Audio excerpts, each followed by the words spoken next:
Hello my dear student, welcome back to the channel. आज हम exercise 8.1 के question number 11 पर डिस्कस करेंगे। Question number 11, state whether the following are true और false, justify your answer.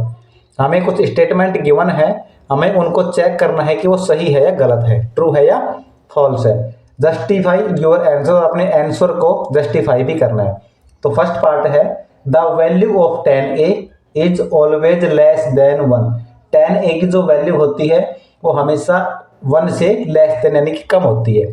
ठीक है, तो इसको चेक करते हैं कि ये बात सही है या गलत है। ठीक है, तो चेक करने के लिए मैंने एक डायग्राम बनाया। यहाँ पे मैंने इसका बेस 5, परपेंडिकुलर 12 और हाइपोटेनस 13 लिया। ये एक ट्रिपलेट है और राइट एंगल ट्राइंगल को चेक करने के लिए हमें ट्रिपलेट ही लेना जरूरी है। ठीक है, कि वहां से इजिली सोल्व कर पाएंगे हम। तो 10a की वैल्यू क्या होती है भाई? 10a equals to perpendicular upon base होता है। 10a की जो वैल्यू होती है वो परपेंडिकुलर अपॉन बेस होती है। तो यहाँ पे परपेंडिकुलर की वैल्यू क्या है इस डायग्राम में? 12 और बेस की वैल्यू है 5। इसको सिंपल करेंगे तो ये वैल्यू आएगी 2.4, जो कि ग्रेटर देन होती है 1 से, ना कि लेस देन। ठीक है, तो इस कंडीशन से ये बात तो गलत हो रही है, तो इसमें आंसर आएगा फॉल्स। ये इसका जस्टिफाई कर लिया हमने कि भाई ये बात गलत है, तो फॉल्स आएगा। उसके बाद इसका सेकंड पार्ट, सेकंड है sec a इक्वल्स टू 12/5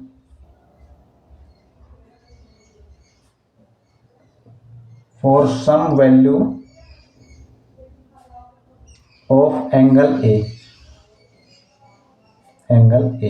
इसका सेकंड पार्ट ये है, देखो सेकंड में कह रहा है कि sec a की value 12/5 for some value, a की कुछ वैल्यू के लिए 12/5 होती है, चेक करना है हमें। तो देखो sec a वैसे होता क्या है भाई? sec a होता है perpendicular hypotenuse upon base. sec a की वैल्यू होती है हाइपोटेनियस अपॉन बेस। कंपेरिजन करेंगे इनका तो यहाँ से हाइपोटेनियस की वैल्यू आएगी 12 और बेस की वैल्यू क्या आएगी 5। ठीक है, इनको सिंपल करेंगे तो देखो इन दोनों में चेक करो पहले। हाइपोटेनियस वो है, इन दोनों में ग्रेट है। ठीक है, तो इसका मतलब ये सही है। जो हाइपोटेनियस होता है वो बेस और परपेंडिकुलर से ग्रेट होता है, यानी कि बड़ी लेंथ होती है। ठीक है, तो यहां लिखेंगे इसमें ट्रू है, ये बात बिल्कुल सही है, इस कंडीशन में पॉसिबल है, ट्रू लिखेंगे। रीजन में क्या लिखेंगे? रीजन लिखेंगे हाइपोटेनियस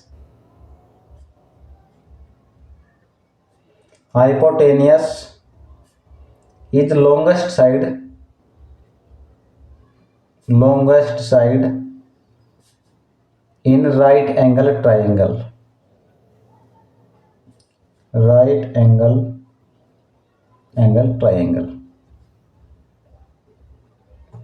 एंगल ट्राइंगल में जो हाइपोटेनियस होती है वो लॉन्गेस्ट साइड होती है। ठीक है, और यहाँ पे देखने से पता भी लग रहा है बेस 5 सेंटीमीटर है और हाइपोटेनियस 12 है। ठीक है, तो ये ट्रू है। उसके बाद third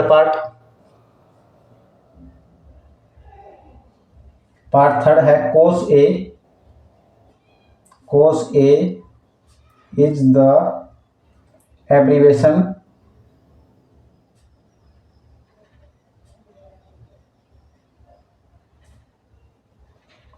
used for the cosecant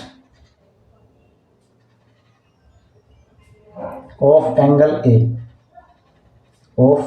a। इसका पार्ट थर्ड है cos a is the abbreviation used for the cosecant of angle a। ये बात फॉल्स है भाई, गलत है।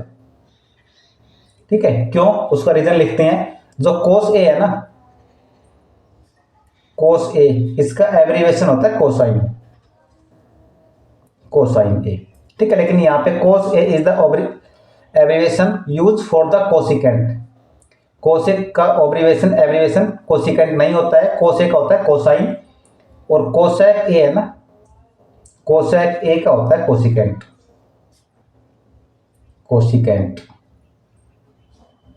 ठीक है, तो ये फॉल्स है, क्योंकि कोस का तो कोसाइन होगा, जबकि यहाँ पे कोसिकेंट कह रहा है। कोसिकेंट किसका होता है, कोसेक ए का होता है। उसके बाद पार्ट 4 है quote A is the product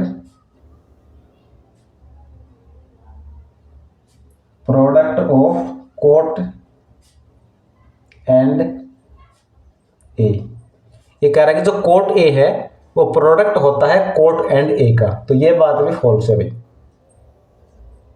ये बात भी गलत है, फॉल्स है। क्यों, इसमें लिखेंगे क्या लिखेंगे, कोट ए, रीजन में लिखेंगे यहाँ पे quote A is a single term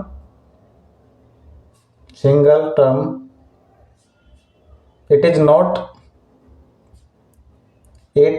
not product of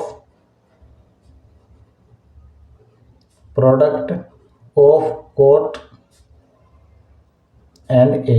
जो कोट ए है वो एक सिंगल टर्म है, ना कि कोट एंड ए का प्रोडक्ट। कोट एंड ए का प्रोडक्ट नहीं है, ये कोट एक सिंगल टर्म है। ठीक है, लास्ट पार्ट है इसका 5th। इसमें कह रहा है कि sine theta equals to 4/3 for some angle theta. ये कह रहा है कि sine theta 4/3 some angle theta के लिए पॉसिबल है या नहीं है। अब देखो यहाँ से पहले चेक कर लेते हैं। साइन थीटा का फॉर्मूला क्या होता है भाई, परपेंडिकुलर अपॉन हाइपोटेनियस। इनका कंपैरिजन करेंगे तो यहाँ पे परपेंडिकुलर की वैल्यू क्या आएगी 4 और हाइपोटेनियस की वैल्यू क्या होगी 3, जो कि पॉसिबल नहीं है। इसका मतलब यहाँ पे आएगा फॉल्स। क्यों पॉसिबल नहीं है, क्योंकि हाइपोटेनियस है वो सबसे लॉन्गेस्ट साइड होती है। किसी भी राइट एंगल ट्राइंगल में हाइपोटेनियस सबसे लॉन्गेस्ट साइड होती है, जबकि यहाँ पे तो छोटी है नहीं। तो यहाँ लिखेंगे वही, इसमें जो इससे पहले क्वेश्चन में था ना, वही रीजन लिखेंगे। हाइपोटेनियस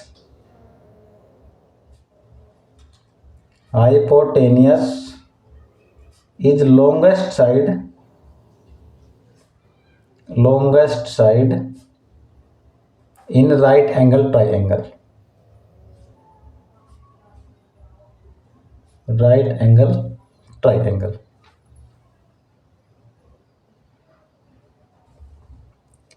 ठीक है भाई, तो आज हमने एक्सरसाइज 8.1 के लास्ट क्वेश्चन नंबर 11 को सोल्व किया। इनके रीजन को ध्यान से देखना, वैसे ही क्वेश्चन एग्जाम में बहुत कम पूछे जाते हैं, फिर भी हमें इनका सॉल्यूशन पता होना चाहिए। ठीक है भाई, नेक्स्ट वीडियो में नेक्स्ट क्वेश्चन को सोल्व करेंगे। वीडियो अच्छी लगती है तो अपने दोस्तों के साथ शेयर करो। थैंक यू, और चैनल को सब्सक्राइब करो।